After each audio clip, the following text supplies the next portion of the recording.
ಓಂ ಗುರುಭ್ಯೋ ನಮಃ. ನಮಸ್ಕಾರ ವೀಕ್ಷಕರೇ, ಆರ್ಕೆ ಟಿವಿಗೆ ಸ್ವಾಗತ. ಈ ದಿನದ 12 ದ್ವಾದಶ ರಾಶಿಗಳ ದಿನ ಭವಿಷ್ಯ ಹೇಗಿದೆ ಎಂದು ತಿಳಿಯೋಣ. 2/6/2025 ಸೋಮವಾರ, ಸಪ್ತಮಿ, ಮಕ ನಕ್ಷತ್ರ, ಹರ್ಷಣ ಯೋಗ, ವನೀಜಕರಣ. ಮೊದಲನೆಯದಾಗಿ ಮೇಷರಾಶಿ.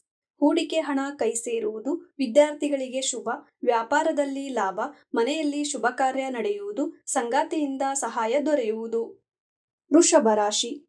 ಪಾಲುಗಾರಿಕೆಯಲ್ಲಿ ಲಾಭ, ಸಂಗಾತಿಯಿಂದ ನೆಮ್ಮದಿ ಹಾಗೂ ಸಹಾಯ, ತಾಯಿಯ ಬಗ್ಗೆ ಚಿಂತೆ, ವಾಹನದಿಂದ ಲಾಭ, ವಿದ್ಯಾರ್ಥಿಗಳಿಗೆ ಶುಭವಾಗುವುದು. ಮಿಥುನ ರಾಶಿ. ವ್ಯಾಪಾರಕ್ಕಾಗಿ ಪ್ರಯಾಣ, ಆಯಾಸ, ಹೊಸ ಯೋಜನೆ ಬೇಡ, ಸಹಿ ಹಾಕುವ ಮುನ್ನ ಎಚ್ಚರದಿಂದಿರಿ, ಆರ್ದ್ರ ನಕ್ಷತ್ರದವರಿಗೆ ಶುಭವಾಗುವುದು. ಕಟಕ ರಾಶಿ.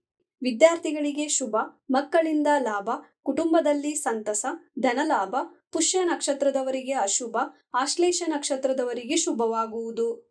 ಸಿಂಹ ರಾಶಿ.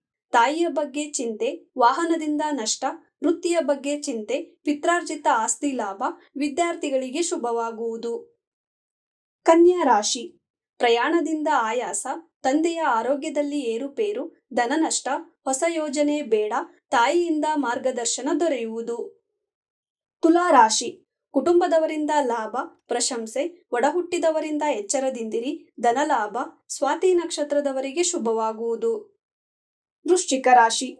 ವೃತ್ತಿಯ ಚಿಂತೆ, ಪಾಲುಗಾರಿಕೆಯಲ್ಲಿ ಲಾಭ, ಸಂಗಾತಿಯಿಂದ ಸಹಾಯ, ಅನುರಾಧ ನಕ್ಷತ್ರದವರಿಗೆ ಅಶುಭ, ಜ್ಯೇಷ್ಠ ನಕ್ಷತ್ರದವರಿಗೆ ಶುಭವಾಗುವುದು. ಧನಸ್ಸು ರಾಶಿ. ತಂದೆಯ ಆರೋಗ್ಯದ ಬಗ್ಗೆ ಎಚ್ಚರ, ವಿದೇಶಿ ಪ್ರಯಾಣ ಬೇಡ, ಸರ್ಕಾರದಿಂದ ಕಿರಿಕಿರಿ, ಸಂಗಾತಿಯಿಂದ ಸಹಾಯ ದೊರೆಯುವುದು. ಮಕರ ರಾಶಿ. ಧನ ನಷ್ಟ, ಹೂಡಿಕೆ ಹಣ ಲಾಭ, ಮಾನಸಿಕ ದುಃಖ, ಖಿನ್ನತೆ, ಮಕ್ಕಳಿಂದ ಕಿರಿಕಿರಿ, ಗುರುವಿನಿಂದ ಮಾರ್ಗದರ್ಶನ ದೊರೆಯುವುದು. ಕುಂಭರಾಶಿ. ಪಾಲುಗಾರಿಕೆಯಲ್ಲಿ ಲಾಭ, ಸಂಗಾತಿಗೆ ಉದ್ಯೋಗ, ವಾಹನದಿಂದ ಲಾಭ, ಭೂ ಖರೀದಿ ಲಾಭ, ಶತಭಿಷ ನಕ್ಷತ್ರದವರಿಗೆ ಶುಭವಾಗುವುದು. ಮೀನರಾಶಿ. ವಿದೇಶಿ ಪ್ರಯಾಣ ಬೇಡ, ಗುರುವಿನಿಂದ ಮಾರ್ಗದರ್ಶನ, ವ್ಯಾಪಾರಕ್ಕಾಗಿ ಪ್ರಯಾಣ, ಕಿರಿಕಿರಿ, ಉತ್ತರ ಭಾದ್ರ ನಕ್ಷತ್ರದವರಿಗೆ ಅಶುಭ, ರೇವತಿ ನಕ್ಷತ್ರದವರಿಗೆ ಶುಭವಾಗುವುದು. ಇದೇ ತರ ದಿನ ಭವಿಷ್ಯಕ್ಕಾಗಿ ನೋಡ್ತಾ ಇರಿ ಆರ್ಕೆ ಟಿವಿ ಕನ್ನಡ. ಧನ್ಯವಾದ.